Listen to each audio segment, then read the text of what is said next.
Hi everybody. As I look up, I can see the stars.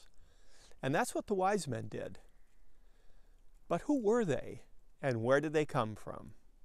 So this is a little bit of their story.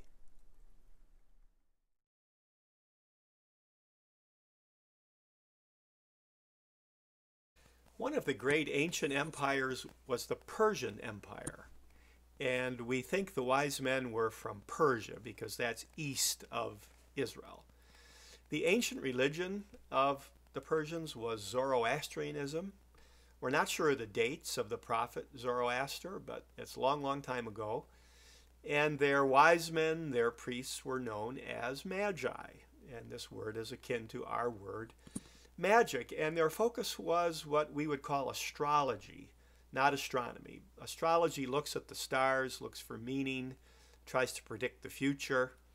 And astrologists pay a special attention to unusual things in the heavens, like comets, or maybe the aligning of a couple of planets.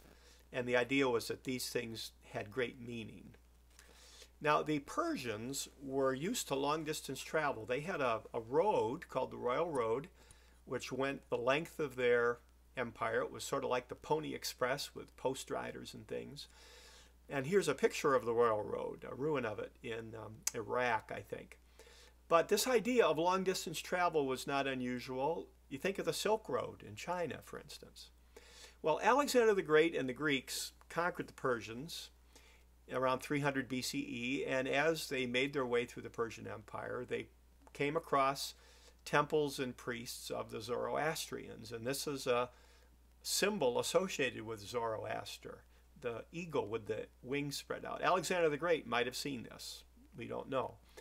So by the time of our story, the Roman Empire is surrounding the Mediterranean area. It's butting up into that old Persian Empire.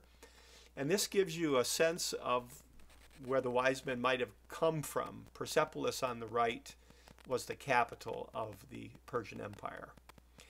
Now, the idea of going a long distance to bow down to a king or to show respect to a ruler was common from the Roman times, pictured here. So today, when you look at the nativity scenes, you often see the wise men there with the shepherds. Maybe the angels are there. Joseph is there. They're all crowding into that manger.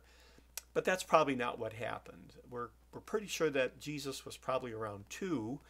And in this painting of the Middle Ages, there's no shepherds, there's no manger, there's not even Joseph, just Mary, Jesus, and the wise men.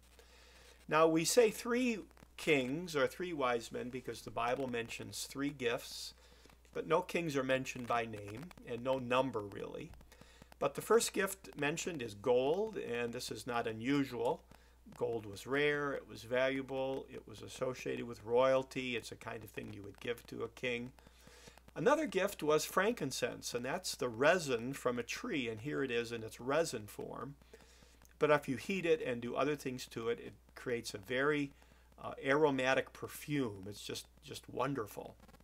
And then the third gift of myrrh, also a resin from another tree, and it can be made into an oil, and this was used for anointing. And you think of stories of kings being anointed or the sick being anointed. That comes from myrrh. Now, a couple customs with the wise men. This one is from the Spanish-speaking countries where the wise men parade through the town and hand out gifts and things to kids, candy, things like that. Another one from the Spanish culture is the Ring of Kings, which is a bread decorated with candied fruit, stands for jewels, and you would eat this either on the eve of Epiphany, the Feast of the Kings, or that next day. In Central Europe, there's a thing called chalking the door, where you put the initials of the supposed names of the 3 kings, Caspar, Melchior, and Balthazar, with the year. So this one is 2020. And the 12 days of Christmas are associated with the 3 kings because the 12th day of Christmas is associated with the Feast of the Epiphany or the Feast of the 3 Kings. So the 3 kings get involved in the 12 days of Christmas too. And maybe you know this song, We 3 Kings of Orient Are, not a very old song written in the 1850s. So however you celebrate the Christmas season, Dorothy and I wish you all the best. a Merry Christmas and a Happy New Year.